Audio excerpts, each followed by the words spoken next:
Bonjour, nous allons faire la deuxième leçon consacrée au tourisme. Alors, quand on regarde les différentes photographies affichées ici sur cette page, on voit effectivement différents lieux et endroits, mais ils sont tous en fait tout simplement dans la même ville. Peut-être le reconnais-tu, c'est la ville de Barcelone. Ce qui se passe, c'est que Barcelone, c'est effectivement ce cas donc en fait une ville espagnole qui se trouve donc ici, au bord de la mer Méditerranée. C'est une ville, effectivement, pour le coup, qui va attirer plus de 26 millions de touristes par an. Déjà, quand je parle des touristes, c'est des touristes étrangers, hein. On pourrait rajouter effectivement plus de 5 millions de touristes espagnols qui viennent aussi donc à Barcelone. Ils viennent effectivement principalement d'où? D'Europe du Nord-Ouest. Donc ça veut dire que ça va être des Français, des Allemands, des Anglais, etc., etc., qui vont effectivement pour le coup venir profiter de la ville. Donc ils vont venir effectivement profiter de quoi? Ils vont venir profiter, par exemple, d'abord effectivement donc de la plage, du soleil, de la mer, mais ils vont aussi profiter des monuments. Donc là, c'est du tourisme culturel, comme par exemple la visite de la Sagrada Familia, donc c'est une cathédrale, de musées, comme par exemple le musée. Oh zut, alors là c'est le musée Miro, là c'est le musée, je sais plus. Picasso, voilà, c'est ça. Là, effectivement, là, pour le coup, par exemple, c'est le musée du Barça, le musée, effectivement, donc du club de foot. Ça peut être aussi tout simplement visiter la culture locale, la nourriture, la gastronomie, l'ambiance, etc., etc. Donc, c'est le cas, par exemple, dans ce cas, dans la plus grande rue, effectivement, la plus célèbre de la ville, la Rambla, etc., etc., etc. Donc, ce qui se passe en fait, c'est que effectivement, ces touristes, ils arrivent dans la ville assez facilement parce qu'il y a plein d'infrastructures de transport dans la ville pour pouvoir justement faire venir les touristes. Il y a effectivement donc la majorité des touristes qui vont venir effectivement donc par avion, grâce à l'aéroport qui se trouve à proximité, que l'on voit en image ici. Il y en a effectivement beaucoup aussi qui viennent par bateau sur des bateaux de croisière. Même si effectivement c'est quand même plutôt l'inverse, c'est en fait plutôt des gens qui viennent à Barcelone pour prendre un bateau de croisière, qui va après partir de Barcelone pour aller donc justement après visiter plein de villes par escale en Italie, en Grèce, en Tunisie, etc., etc., etc. Après, vous avez des gens effectivement tout simplement qui peuvent venir aussi tout simplement en voiture, puisqu'il y a des autoroutes effectivement qui mènent à Barcelone, et puis effectivement aussi par ligne à grande vitesse. Donc autrement dit, par exemple, on peut très bien prendre un TGV depuis Paris pour arriver directement à Barcelone. Ça peut être effectivement pas cher effectivement donc à faire ces voyages-là. Par exemple, il faut imaginer que l'avion là, on peut très bien payer un aller-retour Paris-Barcelone 55 euros. C'est vraiment pas cher. Donc il y en a plein qui en profitent pour faire un petit voyage, un petit week-end, effectivement, pour le coup, à Barcelone, pour effectivement ce cas donc passer du bon temps. Normalement, ça devrait effectivement pour le coup satisfaire tout le monde, parce que comme on a vu avec Punta Cana, ça crée des emplois, ça crée des richesses, tout devrait aller bien.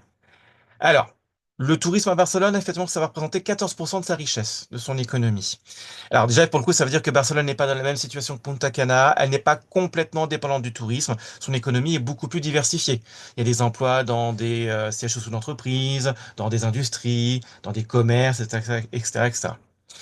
Mais en tout cas, effectivement, pour le coup, même si ça crée des richesses, tout le monde n'en est pas content. La preuve, c'est que par exemple, il y a effectivement donc souvent des gens qui vont faire des tags donc sur les murs de la ville pour effectivement par exemple la dire, comme on le voit ici, touriste, your luxury trip, my daily misery. Ce qui veut dire touriste, ton voyage de luxe, ma misère quotidienne. Et puis effectivement là par exemple, vous avez souvent des manifestations à Barcelone d'habitants qui se plaignent effectivement donc avec des panneaux qui disent par exemple This isn't tourism, ce n'est pas du tourisme, it's an invasion, c'est une invasion. Mais de quoi ils parlent? Invasion, misère, quel est le problème? Eh bien, ce qui se passe en fait, c'est que la ville reçoit tellement de touristes dans l'année, 26 millions quand même, que là, on peut même carrément dire là maintenant qu'elle est victime de surtourisme. Alors, le surtourisme, qu'est-ce que c'est?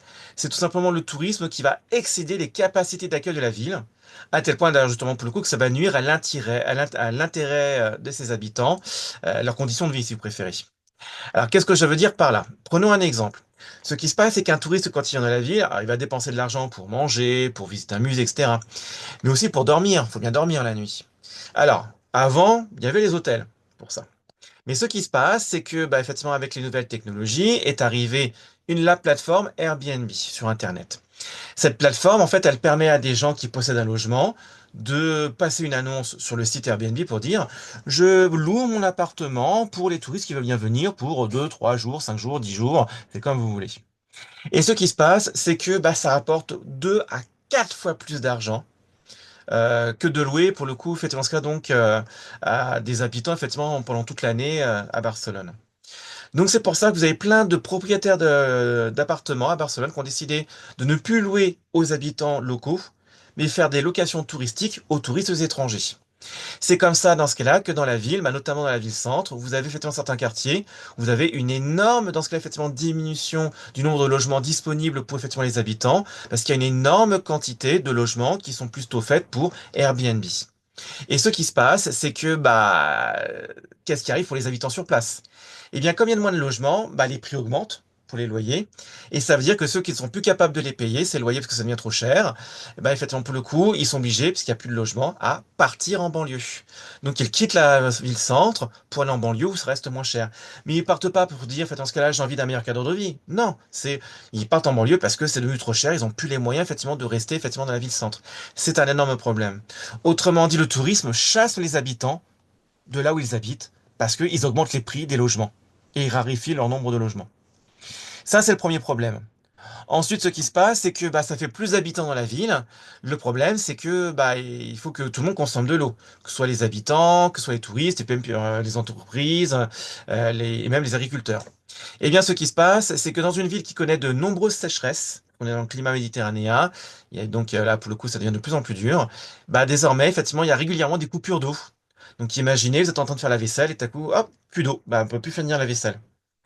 Donc, ce qui se passe, c'est que la ville, qu'est-ce qu'elle a dû faire effectivement ces dernières années? C'est carrément installer des bateaux usines de dessalement d'eau de mer qui sont là pour pomper de l'eau de mer et en fait la chauffer pour justement en fait séparer le sel de l'eau pour en faire de l'eau douce et après la donner aux habitants qui peuvent la consommer.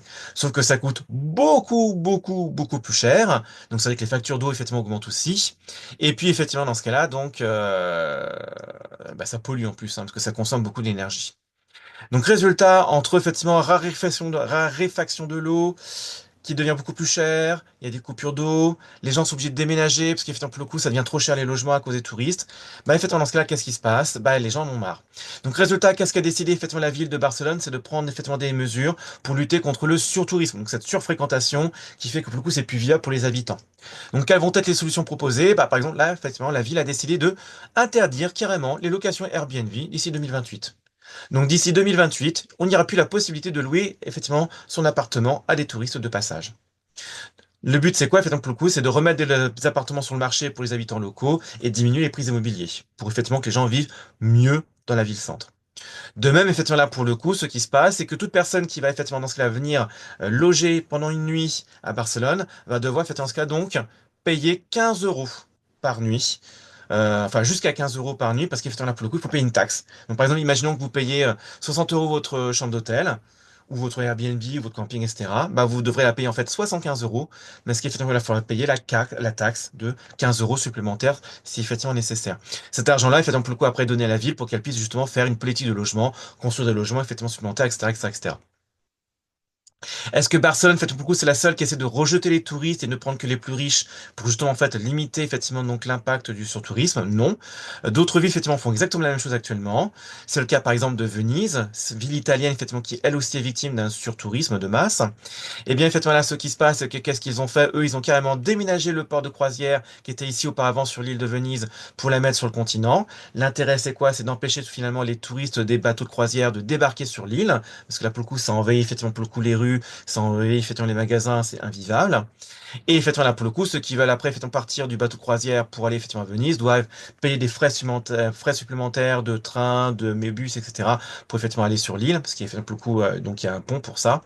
Et bah, pour le coup, ça veut dire que ceux qui n'en ont pas les moyens ou qui ne veulent pas dépenser l'argent là-dessus, ça fait des touristes en moins. De même, effectivement, là, pour le coup, Venise, qu'est-ce qu'elle décide de faire? C'est carrément de faire payer 10 euros pour toute personne qui vient sur l'île. C'est même pas logé, hein. C'est même, effectivement, carrément venir. Et même, effectivement, pour le coup, dans les endroits les plus touristiques, on met carrément des portiques. Pour, effectivement, dans ce cas, donc, fermer les portiques pour dire, ah, s'il y a trop de monde, c'est bon, on a bloc, vous pouvez plus rentrer. C'est vraiment la volonté de finalement de dire on veut moins de touristes parce que ça gêne tout le monde. Là encore parce que les gens sont chassés effectivement donc de la ville parce que c'est trop cher et puis effectivement pour le coup pénurie d'eau etc etc.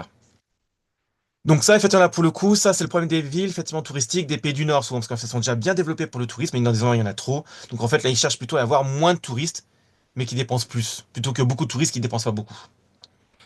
Qu'est-ce que ça donnerait, effectivement, pour le coup, comme carte mentale avec cette leçon qui s'appellerait Comment Barcelone lutte contre le surtourisme? Eh bien, effectivement, Barcelone se trouve en Espagne, en Europe. Elle attire, effectivement, pour le coup, plus de 26 millions de touristes étrangers, plus 5,5 millions de touristes barcelonais. Ah non, pardon, excusez-moi, ça c'est des habitants de Barcelone, excusez-moi. Et donc, effectivement, là, pour le coup, ce qui se passe, c'est que, bah, effectivement, pour le coup, la dynamique, c'est quoi? Donc, c'est justement un flux touristique extrêmement important qui vont faire travailler plus de 50 000 personnes. Mais effectivement, là, pour le coup, si effectivement, si ça a lieu, c'est parce que justement, en fait, là, pour le coup, les gens veulent profiter du soleil, de la plage, de la mer, des monuments, des musées, etc., etc., et qui peuvent venir facilement parce que là, pour le coup, il y a le train à grande vitesse, il y a le port de croisière, il y a l'aéroport international. Bref, il y a tout ce qu'il faut pour pouvoir venir. Plus les autoroutes, bien évidemment. Le problème, c'est qu'effectivement, pour le coup, ce surtourisme, ça provoque finalement dans ce cas-là donc des problèmes, notamment effectivement les habitants de Barcelone qui doivent déménager vers la banlieue parce que ça devient trop cher les prix immobiliers à cause des locations touristiques Airbnb. Et puis effectivement, pour le coup, ça provoque des pénuries d'eau parce que bah, trop de population entre les habitants et les touristes. Donc résultat, effectivement, ça fait des coupures d'eau tout le temps, c'est très pénible. Résultat, effectivement, il faut des solutions durables, donc il faut limiter le nombre de touristes. Donc c'est pour ça qu'on peut jusqu'à interdire les locations Airbnb, qu'on peut effectivement doubler, augmenter les taxes de séjour pour effectivement dans ce cas-là donc dire aux gens, tu veux pas payer, tu ne rentres pas. C'est effectivement essayer de développer effectivement donc après effectivement un tourisme qui va être moins nombreux mais qui va dépenser plus d'argent. Donc c'est plus qualitatif et plus durable parce que pour le coup ça empoisonne pas la vie des gens qui rejettent le tourisme. Et puis, effectivement, pour le coup, bah, de toute façon, de manière générale, diversifier l'économie et aussi, donc, effectivement, pour le coup, les ressources en eau potable parce que, bah, pour le coup, il en manque. Pour voir si vous avez compris cette leçon, vous allez donc justement en fait faire des questions-réponses flashcards. Donc voici les questions. Je vous propose dans ce cas-là donc de faire une pause avec donc la vidéo pour avoir le temps de faire les questions. Dès que vous avez fini, pour le coup, vous remettez la vidéo en route pour voir la correction. Allez, mettez en pause. C'est la fin de la pause, donc autrement dit, faites-moi là pour le coup, vous pouvez là maintenant voir les réponses. J'espère que vous avez tout compris, que les réponses étaient justes. Au revoir.